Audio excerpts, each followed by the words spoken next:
trust the flattering truth of sleep. My dreams presage some joyful news at hand. My bosom's lord sits lightly in his throne, and all this day an unaccustomed spirit lifts me above the ground with cheerful thoughts. I dreamt my lady came and found me dead. Strange dream that gives a dead man leave to think, and breathed such life with kisses in my lips that I revived and was an emperor. Oh, me, how sweet is love itself possessed, when but love's shadows are so rich in joy. Oh, news from Verona. How now, Balthazar? Dost thou not bring me letters from the friar? How doth my lady? Is my father well? How doth my Juliet, that I ask again, for nothing can be ill, if she be well. Then she is well, and nothing can be ill. Her body sleeps in Capel's monument, and her immortal part with angels lives. I saw her laid low in her kindred's vault, and presently took post to tell it you. Oh, pardon me for bringing these ill news, since you did leave it for my office, sir. Is it e'en so? Then I defy you, stars! Thou knowest my lodging. Get me ink and paper and hire post horses. I will hence tonight. I do beseech you, sir, have patience. You look so pale and wild, and do import some misadventure. Hush! Thou art deceived. Leave me, and do the thing I bid thee do. Hast thou no letters to me from the friar? No, my good lord. No matter. Get thee gone, and hire those horses. I'll be with thee straight. Well, Juliet, I will lie with thee tonight. Let's see for means. Oh, mischief, thou art swift to enter in the thoughts of desperate men. I do remember an apothecary, and hereabouts a dwells, which late I noted in tattered weeds, with overwhelming brows, culling of simples.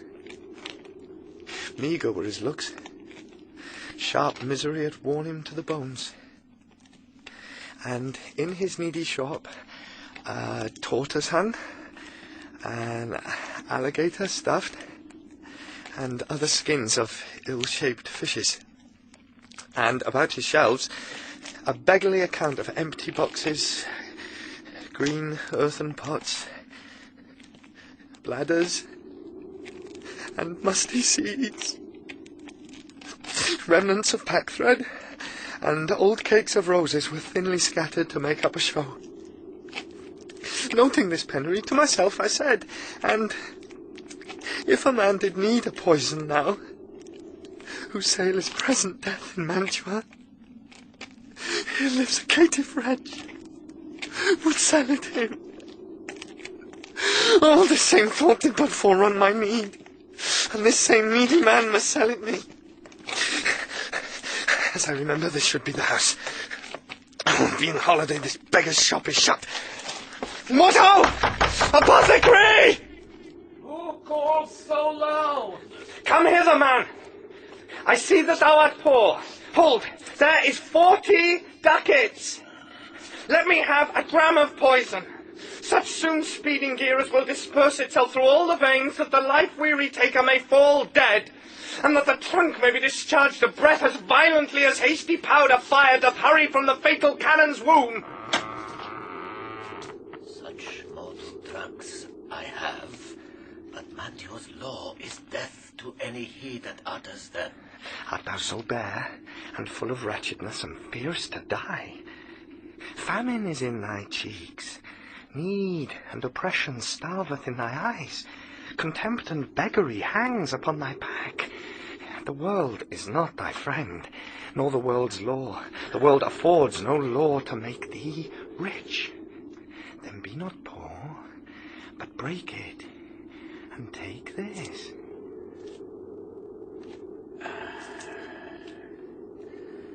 My poverty, but not my will, consents. I pay thy poverty, and not thy will.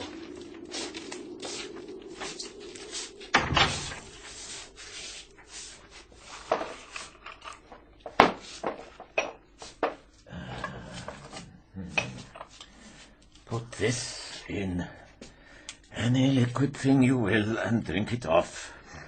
And if you had the strength of 20 men, it would dispatch you straight. There is thy gold. Worse poison to men's souls, doing more murder in this loathsome world than these poor compounds that thou mayest not sell. I sell thee poison. Thou hast sold me none. Farewell. Buy food, and get thyself in flesh. Come cordial and not poison. Go with me to Juliet's grave, for there must I use thee. Holy Franciscan Friar! Brother! Oh! This same should be the voice of Friar John. Welcome from Mantua. What says Romeo? Or if his mind be writ, give me his letter. Going to find a barefoot brother out, one of our order, to associate me here in this city, visiting the sick, and finding him. The searchers of the town, suspecting that we both were in a house where the infectious pestilence did reign, sealed up the doors and would not let us forth, so that my speed to Mantua there was stayed. Who bear my letter then to Romeo? I could not send it. Here it is again. Nor get a messenger to bring it thee. So fearful were they of infection. Unhappy fortune. By my brotherhood, the letter was not nice, but full of charge, of dear import, and the neglecting it may do much danger. Friar John, go hence, get me an iron crow, and bring it straight unto myself. Brother, I'll go and bring it thee. How must I to the monument alone? Within this 3 hours will fair Juliet wake. She will beshrew me much that Romeo hath had no notice of these accidents. But I will write again to Mantua, and keep her at my cell till Romeo come. Poor living corse, closed in a dead man's tomb.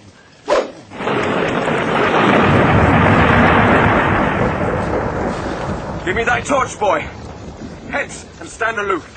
Yet put it out, for I would not be seen. Under yond yew trees, lay thee all along, holding thy ear close to the hollow ground, so shall no foot upon the churchyard tread, being loose and firm with digging up of graves, but thou shalt hear it. Whistle then to me, a signal that thou hearest something approach. Give me those flowers. Do as I bid thee. Go. I am almost afraid to stand alone here in the churchyard, yet I will adventure.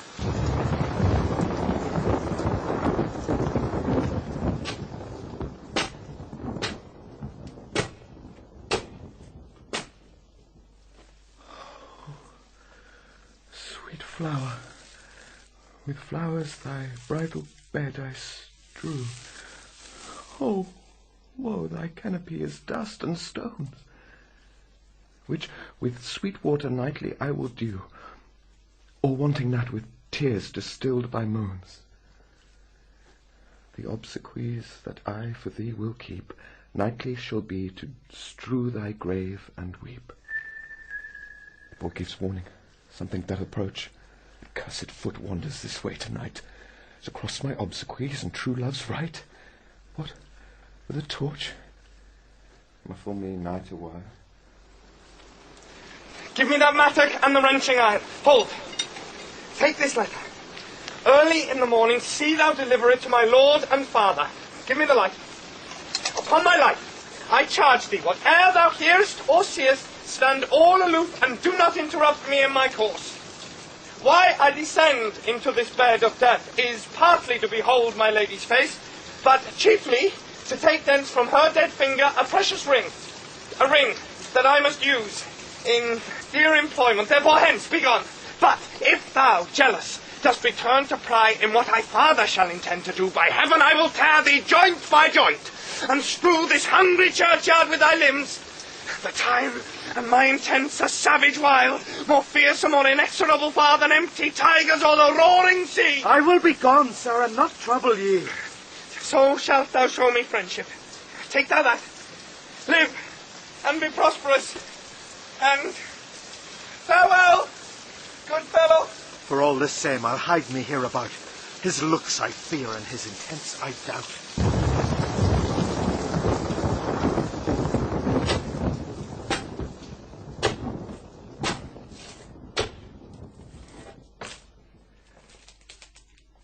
Thou detestable Moor, thou womb of death, gorged with the dearest morsel of the earth, thus I enforce thy rotten doors to open, and in despite I'll cram thee with more food.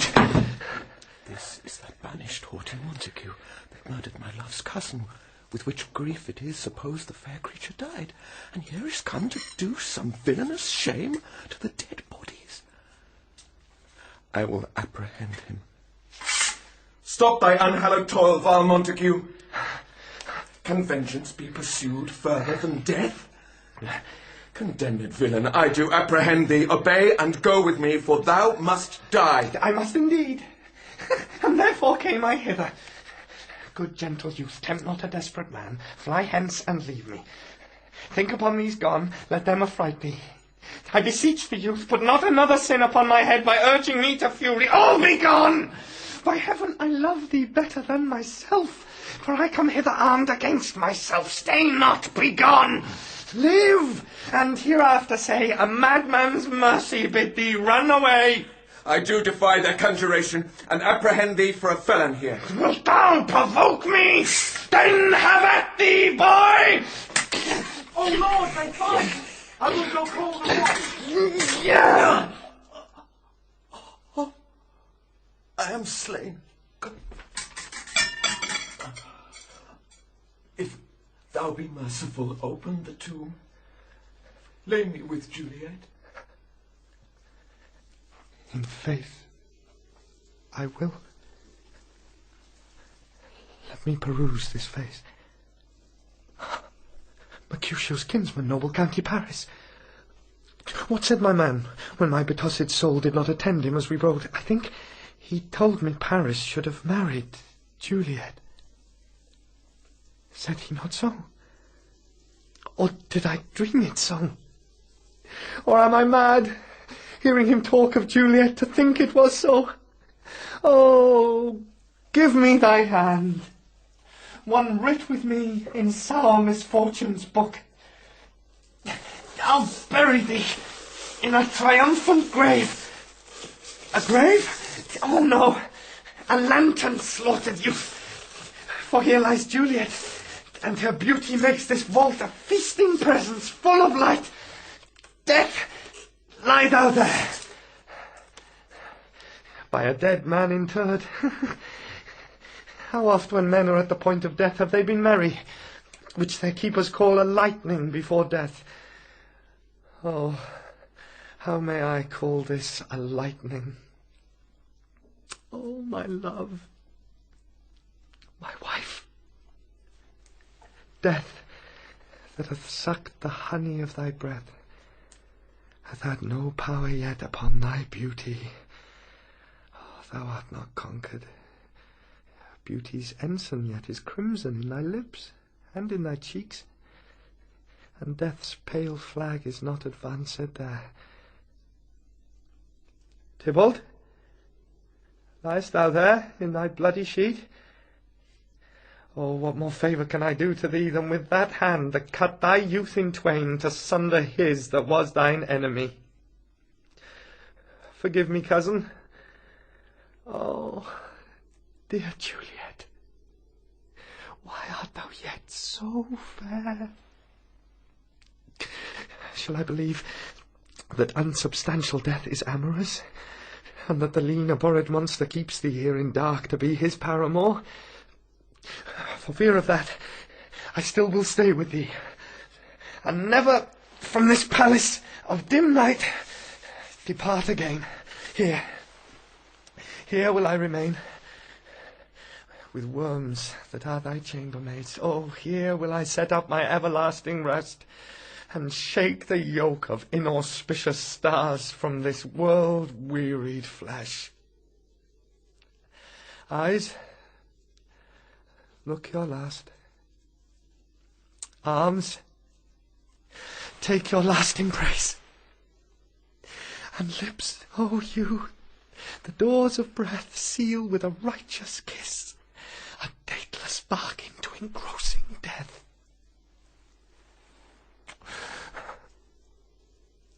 Come, bitter contact. Come, unsavoury guide. Thou desperate pilot, now, at once run on the dashing rocks thy seasick, weary bark. Here's to my love!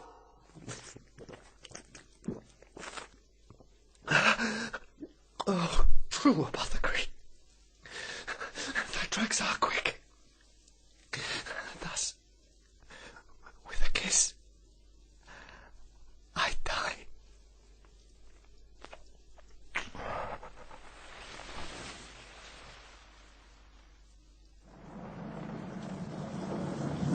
St. Francis be my speed. How oft tonight have my old feet stumbled a grave. Who's there? Here's one, a friend, and one that knows you well. Bliss be upon you. Tell me, good my friend, what torch is yon that vainly lends his light to grubs and eyeless skulls? As I discern, it burneth in the capel's monument. It doth so, holy sir, and there's my master, one that you love. Who is it? Romeo. How long hath he been there? Full half an hour. Go with me to the vault. I dare not, sir. My master knows not but I am gone hence, and fearfully did menace me with death if I did stay to look on his intent. Stay then, I'll go alone. Fear comes upon me. Oh, much I fear some ill unthrifty thing. As I did sleep under this yew tree here, I dreamt my master and another fought, and that my master slew him. Romeo! Alack, alack, what blood is this which stains the stony entrance of this sepulchre? What mean these masterless and gory swords that lie discoloured by this place of peace? Romeo. Oh, pale. Who else? What, Paris too? And steeped in blood? Oh, what an unkind hour is guilty of this lamentable chance. Lady stirs. Oh, comfortable friar, where is my lord? I do remember well where I should be, and there I am. Where is my Romeo? Oh! I hear some noise, lady. Come from that nest of death, contagion, and unnatural sleep. A greater power than we can contradict has thwarted our intents. Come, come away. Thy husband in thy bosom there lies dead, and Paris too. Come, I'll dispose of thee among a sisterhood of holy nuns. Stay not to question, for the watch is coming. Come, go, good Juliet. I dare no longer stay. Go get thee hence, for I will not away. What's here? A cup closed in my true love's hand. Poison, I see, hath been his timeless end. Oh, churl, drunk all and left no friendly drop to help me after. I will kiss thy lips. Haply some poison yet doth hang on them, to make me die with a restorative. Thy lips are warm. Lead, boy. Which way? Yea, noise. Then I'll be brief. O happy dagger, this is thy sheath. There rust, and let me die.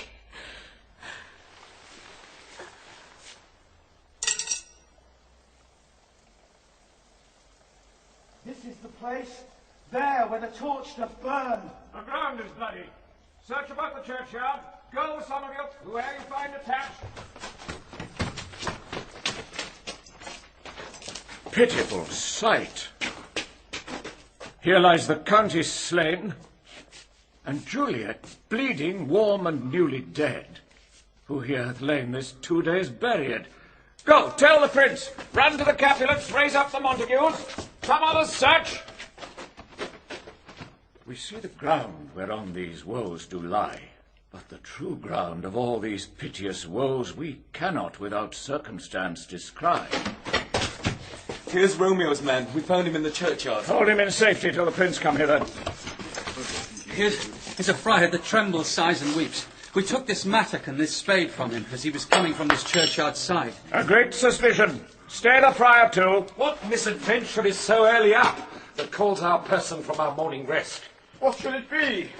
It is so shriek abroad. Oh, the people in the street cry Romeo, some Juliet, and some Paris, and all run with open outcry toward our monument. What fear is this which startles in your ears? Sovereign, here lies the County Paris slain, and Romeo dead, and Juliet dead before, warm and new killed. Search, seek, and know how this foul murder comes. Here is the friar, and slaughtered Romeo's man with instruments upon them fit to open these dead men's tomb. Oh, heavens. Oh, wife, look how our daughter bleeds. This dagger hath misstain, for lo, his house is empty on the back of Montague, and it missheathed in my daughter's bosom. Oh, me. This sight of death is as a bell that warns my old age to a sepulchre. Come, Montague, for thou art early up to see thy son, and the heir now early down. Alas, my liege, my wife is dead tonight. Grief of my son's exile hath stopped her breath. What further woe conspires against mine age? Look, and thou shalt see. Oh, thou untaught! What manners is in this, to press before thy father to a grave? Seal up the mouth of outrage for a while, till we can clear these ambiguities, and know their spring, their head, their true descent, and then will I be general of your woes, and lead you even to death. Meantime forbear, and let mischance be slave to patience. Bring forth the parties of suspicion. I am the greatest, able to do least, yet most suspected is the time and place doth make against me of this direful murder. And here I stand, both to impeach and purge myself condemned and myself excused. Then say at once what thou dost know in this. I will be brief, for my short date of breath is not so long as is a tedious tale. Romeo, there dead, was husband to that Juliet. And she, there dead, that Romeo's faithful wife. I married them. And their stolen marriage day was Tybalt's doomsday, whose untimely death banished the new-made bridegroom from this city, for whom, and not for Tybalt, Juliet pined. You, to remove that siege of grief from her, betrothed and would have married her perforce to County Paris. Then comes she to me, and with wild looks bid me devise some mean to rid her from this second marriage, or in my cell there would she kill herself. Then gave I her, so tutored by my art, a sleeping potion, which so took effect as I intended, for it wrought on her the form of death. Meantime I writ to Romeo that he should hither come as this dire night to help to take her from her borrowed grave, being the time the potion's force should cease. But he which bore my letter, Friar John, was stayed by accident, and yesternight returned my letter back.